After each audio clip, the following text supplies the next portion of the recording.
Hello everyone, welcome to for learners. तो आज के सेशन में हम करेंगे 7 दिसंबर के करंट अफेयर। तो चलिए वीडियो को शुरू करते हैं। आज का हमारा पहला क्वेश्चन है, रुपीफी और वीज़ा के साथ मिलकर किस बैंक ने एमएसएमईज के साथ बिजनेस क्रेडिट कार्ड लॉन्च किया है? तो ये जो किया है एक्सिस बैंक के साथ मिलकर, एक्सिस बैंक के साथ मिलकर इन्होंने किया है। इसके सीईओ हैं अमिताभ कांत। इसको सीईओ हैं अमिताभ कांत। और अगर मैं बात करूं तो एक्सिस बैंक की, तो इसने 17% हिस्सेदारी मैक्स लाइफ इंश्योरेंस कंपनी में खरीद लिया है। मैक्स लाइफ जो है इंश्योरेंस की कंपनी है, तो एक्सिस बैंक ने उसमें 17% हिस्सेदारी खरीद लिया है। और इसने एक और चीज़ काम करा है एक्सिस बैंक ने, गूगल के साथ मिलकर इसने एक क्रेडिट कार्ड लॉन्च किया है। क्रेडिट कार्ड एक लॉन्च किया, उसका नाम क्या है?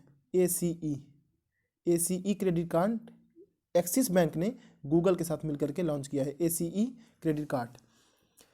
बढ़ते हमारे अगले क्वेश्चन पे। क्वेश्चन नंबर 2, केंद्र सरकार ने किसकी अध्यक्षता में मातृभाषा में तकनीकी शिक्षा प्रदान करने के लिए रोडमैप तैयार करने के लिए एक टास्क फोर्स का गठन किया? टास्क फोर्स मतलब एक समिति बनाई है, एक कमेटी बनाई है। तो किसकी अध्यक्षता में ये किया गया है? ये किया गया है अमित खरे इसके अध्यक्ष होंगे। जैसे देखिए क्या होता है कि बच्चों के ऊपर कोई भाषा थोपी ना जाए, उनके मदर टंग में उनको हर चीज़ सिखाया जाए। तो इसके लिए एक कमेटी बनी है जो कि ये जांच करेगी। और उस कमेटी के वो अध्यक्ष कौन है? अमित खरे को आप समीर कुमार खरे से कंफ्यूज मत कीजिएगा। समीर कुमार खरे जो हैं वो एशियन डेवलपमेंट बैंक, एशियाई विकास बैंक में, ADB में भारत के एग्जीक्यूटिव डायरेक्टर हैं समीर कुमार खरे। और आपको पता होगा ADB ने भारत के 5 राज्यों को लोन दिया है। एक हो गया यूपी, राजस्थान, मध्य प्रदेश, मेघालय और एक है पश्चिम बंगाल। अगला क्वेश्चन है, किस अंतरिक्ष स्टार्टअप ने देश के पहले निजी रिमोट सेंसिंग उपग्रह को लॉन्च करने की के लिए new space India limited new space India limited के साथ एक समझौते पर हस्ताक्षर किया है? तो ये जो किया है ये पिक्सल ने किया है, ऑप्शन ए पिक्सल। और अगर मैं बात करूं NSIL की, तो NSIL एक व्यावसायिक कंपनी है, एक कमर्शियल आर्म है। ये किसकी ये व्यावसायिक कंपनी है? ये इसरो की ये व्यावसायिक कंपनी है। इसरो के चेयरमैन कौन है? इसरो के चेयरमैन है के सिवन इसके चेयरमैन है। और इसरो का जो 2020 में पहला उपग्रह था उसका नाम क्या था? तो जो उपग्रह इन्होंने 2020 में पहला उपग्रह छोड़ा था उसका नाम था GSAT-30। और ये किस रॉकेट से छोड़ा गया था? ये रॉकेट का नाम क्या था जो GSAT-30 को लेकर उड़ा था? वो था एरियन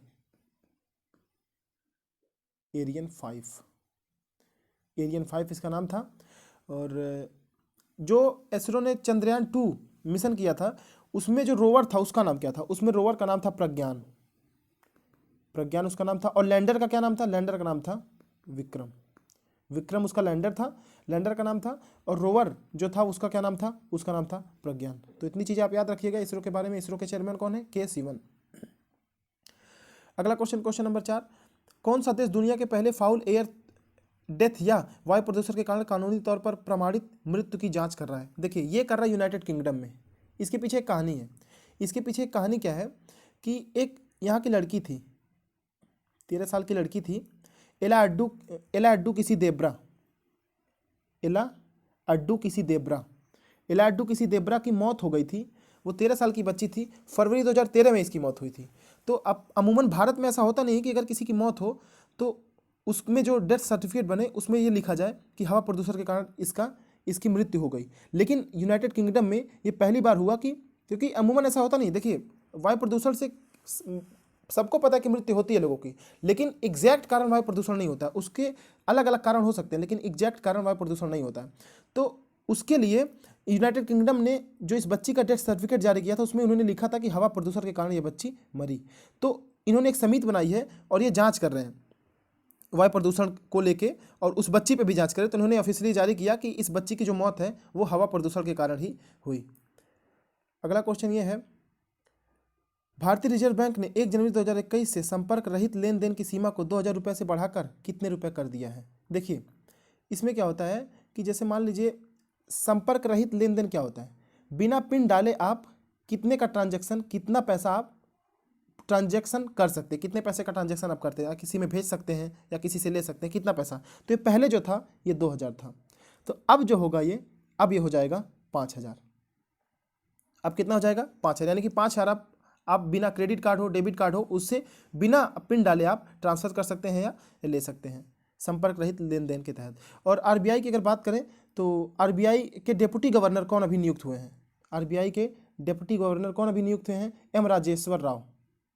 एम राजेश्वर राव, ये अभी आरबीआई के डिप्टी गवर्नर नियुक्त हुए हैं। अगला क्वेश्चन ये है, सिंगापुर के प्रमुख अखबार द स्ट्रेट टाइम्स ने किस भारतीय को एशियन ऑफ द ईयर चुना है? देखिए इन्होंने 6 लोगों की लिस्ट जारी करी है, तो उसमें एक भारतीय है, उन भारतीय का क्या नाम है? उन भारतीय का नाम है आदार पूनावाला। ऑप्शन ए आदार पूनावाला। और ये किस कंपनी के मालिक हैं? Serum institute of India. Serum institute of India, SII, serum institute of India. और ये किस चीज़ की कंपनी है? सीरम इंस्टीट्यूट ऑफ इंडिया, ये है दवाओं की कंपनी, और दवाओं की सबसे बड़ी कंपनी है, जो नंबर ऑफ डोजेस बनाने में, पूरे विश्व में नंबर ऑफ डोजेस बनाने में सबसे नंबर 1 कंपनी है सीरम इंस्टीट्यूट ऑफ इंडिया। अगला क्वेश्चन ये है, क्वेश्चन नंबर 7, केटो इसको बोलते हैं। केटो भारत के साथ मिलकर किस बीमा कंपनी ने एक राष्ट्रव्यापी क्राउड फंडिंग अभियान प्रॉमिस वाला डब्बा शुरू किया है? देखिए प्रॉमिस वाला डब्बा ये अभियान ये शुरू किया है केटो ने, लेकिन किसके साथ? केटो एक कंपनी है जो कि मरीजों व गरीबों के लिए पैसा जुटाती है, मरीजों व गरीबों के लिए पैसा जुटाती है। जैसे मान लीजिए आपके पास पढ़ने के लिए पैसे नहीं हैं, तो आप कहते हैं कि आप किसी से रिक्वेस्ट करते हैं, तो उसको बोलते हैं क्राउड फंडिंग। तो क्राउड फंडिंग ये कीटो जो है, ये हम वो गरीबों के लिए और मरीजों के लिए पैसा जुटाती है। तो इसने किसके साथ करार करा है? तो इसने करा है HDFC लाइफ के साथ, HDFC लाइफ के साथ इसने ये करार करा है। और प्रॉमिस वाला डब्बा देखिए क्या होता है, जैसे मुंबई में जो लोग होते हैं वो जब जाते हैं काम पे, तो इतना वहाँ पे क्राउड होता है कि वो अपना डब्बा भी नहीं ले जा सकते। डब्बा मतलब जो टिफ़िन होता है खाने का, लंच के लिए, उसको नहीं ले जा सकते। तो उसके लिए क्या करते हैं ना, एक डब्बा वाला वहाँ पे लोग हैं जो जिनको डब्बा वाला बोला जाता है, वो उनके टिफ़िन को लेके जाते हैं, वहाँ तक पहुँचाते हैं जहाँ पे वो काम करते हैं। तो उनके लिए कीटो ने शुरू किया है प्रॉमिस वाला डब्बा अभियान। तो किसके साथ शुरू किया है? HDFC लाइफ के साथ। अगला क्वेश्चन है, दिनेश्वर शर्मा जिनका हाल ही में निधन हो गया, किस केंद्र शासित प्रदेश के प्रशासक थे, यानी गवर्नर थे? तो ये जो थे लक्षद्वीप के गवर्नर थे, फॉर्मर गवर्नर थे ये लक्षद्वीप के, और ये इंटेलिजेंस ब्यूरो से थे, IB से थे ये। और अगर उसकी बात करें लक्षद्वीप की, तो लक्षद्वीप की राजधानी कावरत्ती है। और लक्षद्वीप का जो सबसे बड़ा टापू है उसका क्या नाम है? उसका नाम है मिनिकॉय। मिनिकॉय, क्लियर है? अगले क्वेश्चन पे आते हैं। क्वेश्चन नंबर 9, भारतीय नौसेना और किस देश की नौसेना ने पूर्वी हिंद महासागर क्षेत्र में 2 दिवसीय पैसेज अभ्यास, देखिए पैसेज अभ्यास ये कोई युद्धाभ्यास नहीं है, खुद का अपना एक युद्धाभ्यास है, पैसेज अभ्यास इसको बोलते हैं, पैसेज अभ्यास, युद्धाभ्यास। तो ये किसी के अंडर में नहीं आता ये युद्धाभ्यास, ये खुद का एक युद्धाभ्यास है। तो इसको आप याद रखिएगा कि पैसेज अभ्यास क्या है। तो ये किसके साथ 2 दिवसीय आयोजन भारतीय नौसेना ने करा है? तो ये जो करा है ये रूस के साथ करा है इसने। और रूस के साथ ये कहाँ पे हुआ है? ये जो पैसेज अभ्यास हुआ है ये कहाँ पे हुआ है?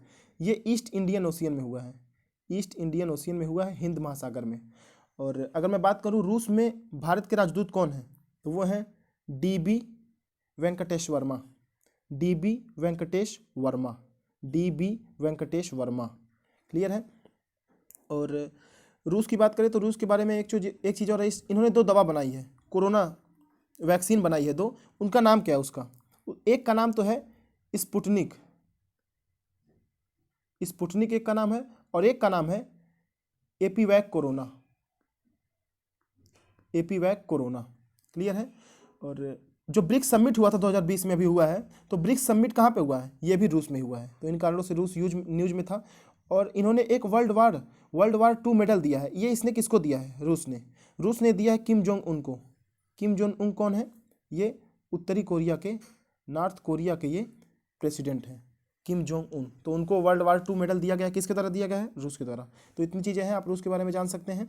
अगला क्वेश्चन ये, उत्तर प्रदेश में किस रेलवे स्टेशन का नाम बदलकर माँ बराही देवी धाम किया जाएगा? उस रेलवे स्टेशन का नाम है दादूपुर रेलवे स्टेशन। और ये पड़ता कहाँ पे है? ये प्रतापगढ़ में पड़ता है, प्रतापगढ़ में पड़ता है। और इसका नाम अब बदल के रख दिया जाएगा माँ बहारी देवी धाम। देखिए माँ बहारी देवी धाम, ये माँ बहारी देवी एक मंदिर है, बहुत ही फेमस मंदिर है। फेमस मंदिर मतलब लोगों की आस्था यहाँ पे बहुत ज़्यादा है। तो ये एक गाँव में ही है। वो गाँव कहाँ पे है? प्रतापगढ़ के परशुरामपुर गाँव में है ये माँ बराही देवी मंदिर, प्रतापगढ़ के परशुरामपुर। और ये परशुरामपुर जो गाँव है किस तहसील में पड़ता है? रानीगंज तहसील में, रानीगंज तहसील में पड़ता है परशुरामपुर गाँव। और वो रानीगंज कहाँ पड़ता है? प्रतापगढ़ में। यूपी की बात हो रही है, यूपी के प्रतापगढ़ की बात हो रही है। तो यूपी में देखिए 2 और रेलवे स्टेशन का नाम बदल के रखा गया। जैसे बनारस में एक रेलवे स्टेशन का नाम था मांडवा डी, उसका नाम बदल के बनारस रेलवे स्टेशन रख दिया गया। और एक नौगढ़ रेलवे स्टेशन जो था उसका नाम बदल के सिद्धार्थनगर रेलवे स्टेशन कर दिया गया। और यूपी की बात हो रही है तो यूपी एनआरआई यूनिफाइड पोर्टल जो है वो यूपी ने लॉन्च किया था। और ऑपरेशन दुराचारी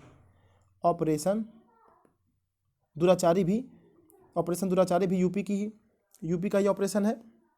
और यूपी में ही जो मथुरा है, मथुरा में पेप्सिको कंपनी अपना प्लांट एक खोल रही है।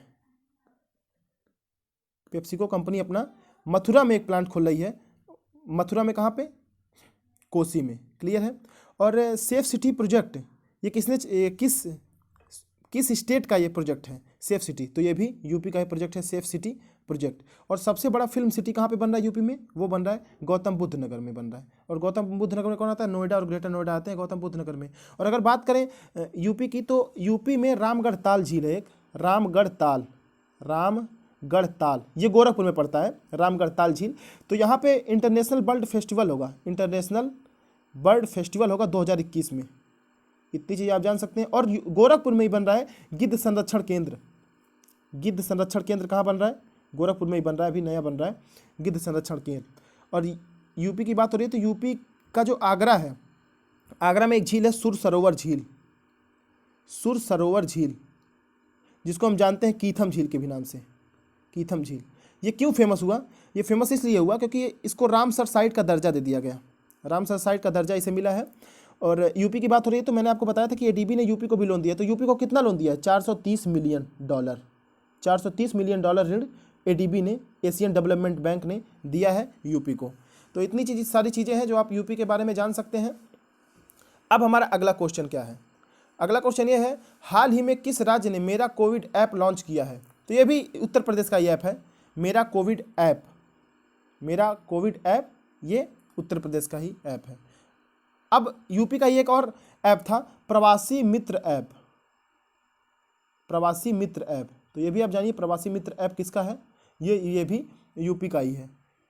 अगला क्वेश्चन ये है, किस इतावली क्लब ने पूर्व कप्तान डिएगो माराडोना के सम्मान में अपने स्टेडियम का नाम बदलकर उनके नाम पर कर दिया है? डिएगो माराडोना के बारे में आपने सुना होगा, बहुत ही फेमस फुटबॉलर थे। क्यों फेमस थे? क्योंकि जो मैक्सिको में 1986 में वर्ल्ड कप हुआ था, फुटबॉल वर्ल्ड कप, उसके ये हीरो थे।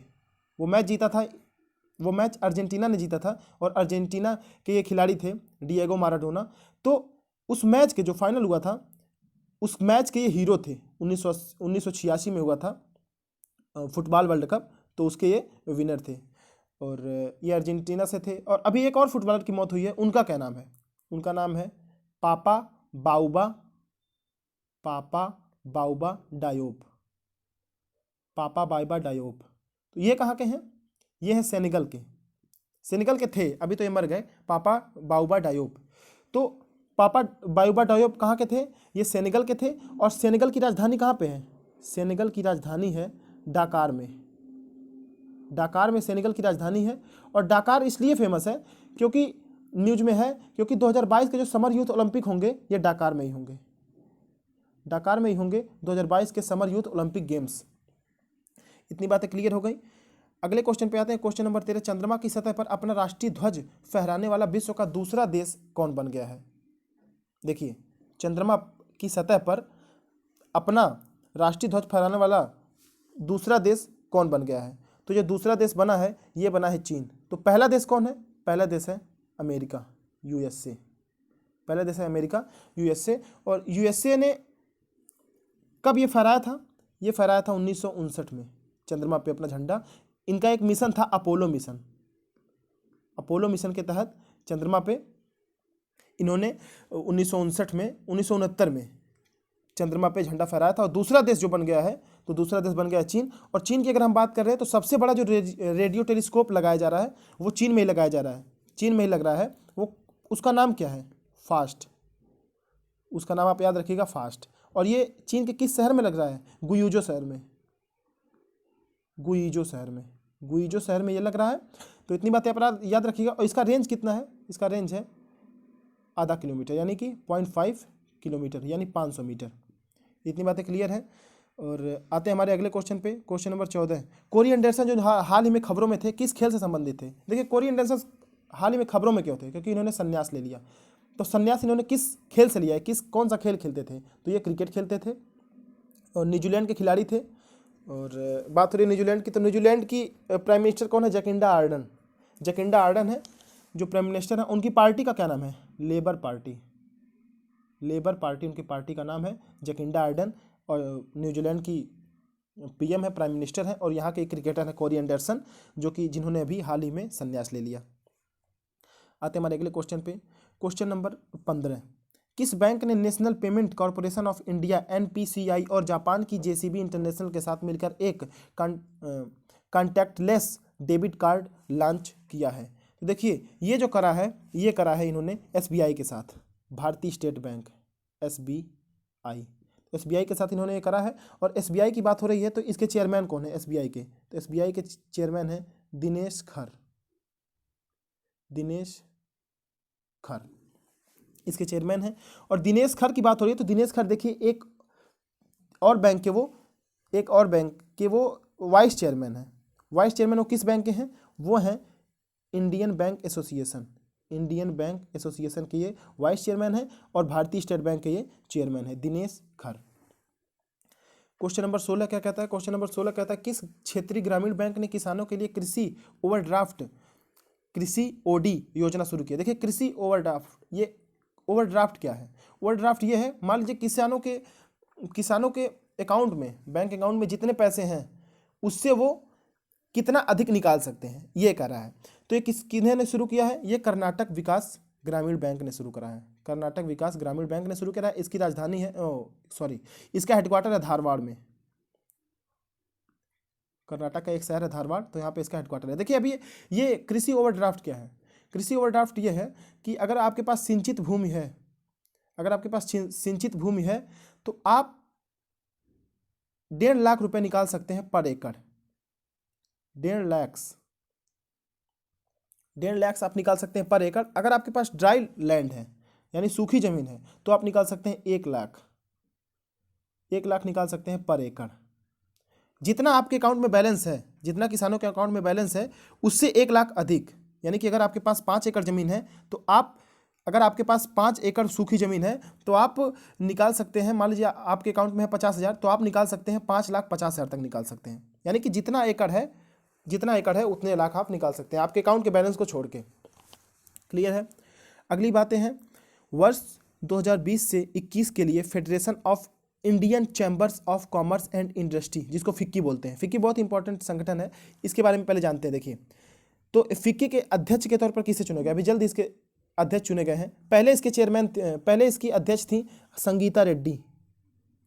संगीता रेड्डी इसकी पहली चेयरमैन थी इसके पहले। तो अभी कौन नियुक्त हुआ है?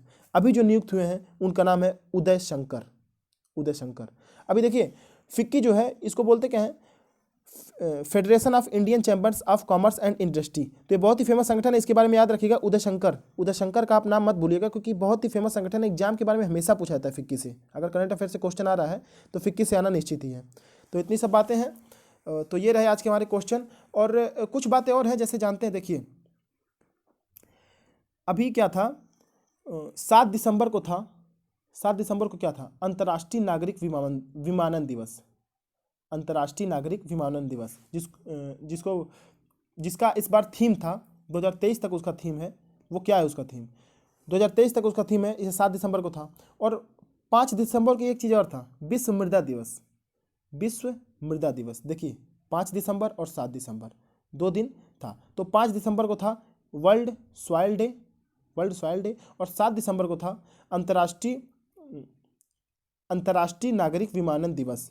तो इसका जो थीम था अंतर्राष्ट्रीय नागरिक विमानन दिवस का, वो था advancing innovation for global aviation development. Advancing innovation for global advancing development, ये इसका थीम था। और अगर मैं बात करूं कि अंतर्राष्ट्रीय नागरिक विमानन संगठन का हेडक्वार्टर कहाँ पे है, तो वो हेडक्वार्टर है मॉन्ट्रियल में। और मॉन्ट्रियल कहाँ पे है? मॉन्ट्रियल कनाडा का एक शहर है मॉन्ट्रियल। वहाँ पे देखिए 2 चीज़ों का और हेडक्वार्टर है, IATA और WADA। अब ये क्या है IATA? IATA ये है international air transport association, international air transport association. और WADA क्या है? World anti doping agency, world anti doping agency ये है ये। और इसका भी हेडक्वार्टर और इसका भी हेडक्वार्टर दोनों मॉन्ट्रियल में है, जो कि कनाडा का एक शहर है। और अंतर्राष्ट्रीय नागरिक विमानन संगठन का भी हेडक्वार्टर मॉन्ट्रियल में है। तो ये सब चीज़ें हैं, आप याद रख सकते हैं। और एक मैंने बात बताई अभी कि 5 दिसंबर को होता है विश्व मृदा दिवस, world soil day, world soil day. तो इसका 2020 का थीम क्या था? इसका जो 2020 का थीम था वो था keep soil alive, protect soil biodiversity, keep soil alive, protect soil biodiversity. तो ये इसका थीम था। और हिंदी में इस थीम को ट्रांसलेट किया था, तो वो हिंदी में थीम में आपको बता देता हूँ, मिट्टी को जीवित रखने और मिट्टी को जैव विविधता की रक्षा करने, यही इसका थीम था हिंदी में। तो ये चीज़ें हैं। देखिए 5 दिसंबर को क्या था? 5 दिसंबर को था विश्व मृदा दिवस और 7 दिसंबर को था अंतर्राष्ट्रीय नागरिक विमानन दिवस। देखिए मैं दिवस को जो है दिसंबर के लास्ट में मैं सारे दिवस को, जितने इंपॉर्टेंट दिवस हैं, इंपॉर्टेंट डेज जो हैं दिसंबर में पूछे जाते हैं, नवंबर के में मैं कवर कर दूंगा, लेकिन अभी थोड़ा समय दीजिए, सब कुछ कवर हो जाएगा। तो दिसंबर के जितने इंपॉर्टेंट डेज हैं जो एग्जाम में आते हैं और नवंबर के जो हैं वो सब मैं कवर करूंगा। लेकिन अभी मैंने बता दिया कि अभी मैं साथ लेके चल रहा हूँ, लेकिन इसको मैं अलग से एक वीडियोज़ में कवर कर दूंगा। इंपॉर्टेंट डेज ऑफ दिसंबर 2020 और important days of November 2020। Clear है? तो ये रहे आज के हमारे 7 दिसंबर के करंट अफेयर। मिलते हैं अगले वीडियो में। Thank you for watching for learners.